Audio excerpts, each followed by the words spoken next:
What's good, Eagles fans? It's your boy Tone the II, and y'all are tuned into y'all dose of Chalk It Up, where no matter if we win or if we lose, we just got to charge it to the game. As you guys already know, if you're new to the content, make sure you like, comment, and subscribe for more, especially if you like what you hear. In addition, if you guys have been loyal to the soil, if you guys have been loyal to the YouTube channel from the very beginning, you already know what my heart is, and you know how we get down. Also, make sure you guys go check out the Chalk It Up merch shop. I'll be eternally grateful for that. If you guys go lock in, grab some merch for yourselves, rep the channel, and then that's all I really have. But let's get into the content, you guys. So I want to take the time to talk about the NFC East quarterback picture. Now, this quarterback picture just got less cloudy because Carson Wentz was traded to the Indianapolis Colts. So now we can kind of look at it with the clear-eye view. So we're going to look at each individual team's quarterback picture and try to break it down and figure out who really has the leg up when it really comes to this arms race. Starting with the Philadelphia Eagles, they have Jalen Hurts at quarterback, no one else. But Jalen Hurts, he's 22 years old, and in his 4 starts last year, he had a 1-3 record. Now, he did beat the Saints in Week 13. They were the #1 defense at the time. And on top of that, he did go toe-to-toe with Kyler Murray, even though they did lose. In that game, he put up 3 passing touchdowns and 1 rushing touchdown, over 300 passing yards. The dude was off the hook. But nonetheless, in those 4 starts, he did only complete 52% of his passes. He accumulated 919 passing yards, 5 passing TDs, 3 interceptions, 46 rush attempts, 3 rushing touchdowns, 272 rushing yards, 6 fumbles, but he only lost 2 of them. But nonetheless, that's still 6 fumbles in 4 games, and that's not really a good look. He has to keep a closed fist on that football. But Jalen Hurts, the things he must improve on, he obviously must improve on seeing the entire field. Right now, he goes for that first read, maybe the second, and then he takes off. There have been instances where he's missed reads, he's missed guys wide open right in front of him, but you know, he was so caught up on trying to evade the pressure because at the time the offensive line was kind of shaky due to injury. But due to his dynamic play, he was able to mask a lot of what the Eagles did wrong or didn't do too well last season. The offensive line play wasn't the best because there was no continuity, so that made it really impossible for any quarterback to really get their footing back there. But nonetheless, Jalen Hurts really brings a dynamic factor to the Philadelphia Eagles. Yes, he's young. Yes, he's still unproven, but he still has a lot of upside, a lot of things that you can build on, a lot of things that you can really hang his hat on. And on top of that, when things go wrong, he can always fall back on his legs and get the team out of trouble. And that's the kind of guy you want in today's NFL. He has to have that kind of speed, that kind of elusiveness to evade these high-speed defensive ends who are just built like the Terminator. But the kid has a razor-sharp focus. He's a leader, a supreme leader, and he does all the right things in the offseason and off the field to show that he's ready and willing to take on this job in Philadelphia. And to me, he seems like he has the mindset, he seems like he has the heart, the soul to really prosper in Philadelphia. Now, transitioning over to the Cowboys quarterback situation. Dak Prescott, 27 years old, and the man just got paid. He just signed a $160 million deal, 160 M's. First things first, my man deserved that contract.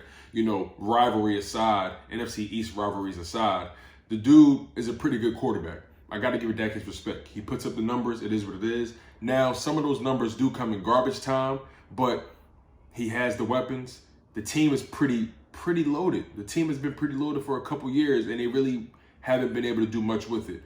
They fumbled the bag multiple times, but nonetheless, Dak Prescott is coming off of a very bad injury that kind of sets him back ever so slightly when it comes to this quarterback race, in my opinion, mainly because an injury like that changes who you are as a quarterback, either for the better or for the worse. It was a scary ankle injury, and the dude so far is on track to recover timely and on schedule, but you really can't overlook an injury like that. We all know what an injury like that did to Carson Wentz, you know, guys like Sam Bradford, who never was able to get back on track. Injuries are a big deal, and when you have them, it's so hard to get back to that because you're always going to be nursing that in your mind. You're always going to be thinking, having that second thought that, oh, what if this happens again? But I think Dak has the mentality to actually fight through that.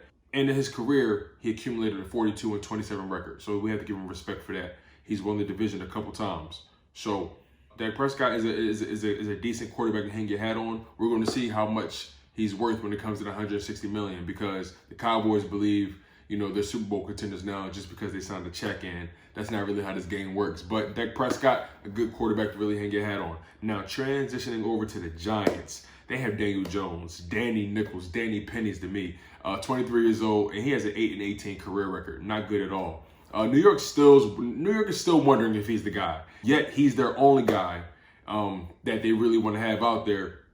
And I think they're still trying to hope for the best with him, but he's regressed. He regressed from his rookie season to his sophomore season. His rookie season, he put up 24 touchdowns, 12 interceptions, not bad. But then he regressed.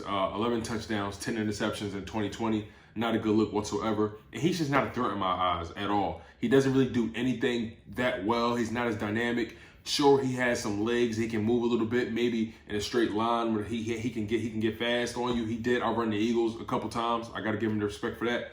But he's just not a quarterback threat in my eyes. He's just not dynamic enough. I don't see him being able to take this team over the top, especially since the Giants are coming. The Giants defense is getting way better, and they have a high draft pick. Who knows? They may go wide receiver in that first round to give Daniel Jones some help. They did lose Golden Tate, but who knows what the Giants are really going to be. I just don't have faith in Daniel Jones whatsoever. And then the Washington football team. They have an interesting situation because the team has fell in love with this Taylor Heinicke kid. He's 27 years old, and he earned their respect in the playoff loss to the Bucks this past season. Granted, he only had 59% completion percentage, but he did throw for 306 yards, 1 passing touchdown, 1 interception. He had, I want to say he had 46 rushing yards, 1 rushing touchdown. So he did his thing to a certain extent. He was gritty, and the team fell in love with that. Chase Young fell in love with the guy. But then you had Kyle Allen, who's 25 years old, 2 years younger, and he had solid play during the season, but he just couldn't win games. In 4 starts, he accumulated 69% passing completion, 610 passing yards, 4 touchdowns, 1 interception, and 1 rushing touchdown. So the Washington football team doesn't know who their quarterback is going to be. They don't have any idea who their quarterback of the future is. They're not really in a rush, but that team is loaded. That team from top to bottom is prepared to win. All they're missing is their quarterback. They got guys like Terry McLaurin, and then that defense is just loaded with guys like Chase Young, Allen. It's just a really deep team. And they had the head coach, Riverboat Rivera, who's just a gritty head coach and who's just going to put his team in the best position to win. So when you look at each individual team in the NFC East when it comes to their quarterback situation, the 2 teams that are in the best position clearly are the Eagles and the Cowboys. But the thing that the Eagles have over the Cowboys is that health factor. Dak Prescott just came off of his first injury of his career. He's been healthy. He never missed a game up until now. Never missed many games at all. And the injury, like I said, was really bad. So that kind of sets him back, in my opinion. Who knows what he's going to be? I really like what the Eagles got going on with Jalen Hurts. Granted, we have no idea what he is or who he's going to be, but I got a feeling this team is really going to build and develop around him. I know this video is getting pretty long for you guys, but I really wanted to go through each individual team in the NFC East quarterback situation, because this is going to be interesting, and the division is truly up for grabs. Clearly, the Cowboys seem like the better team, but the Washington football team are right on their heels. The only thing separating them really is a quarterback situation. So who knows what the Washington football team may do in this draft, or will they trade up to get their quarterback? We really don't know.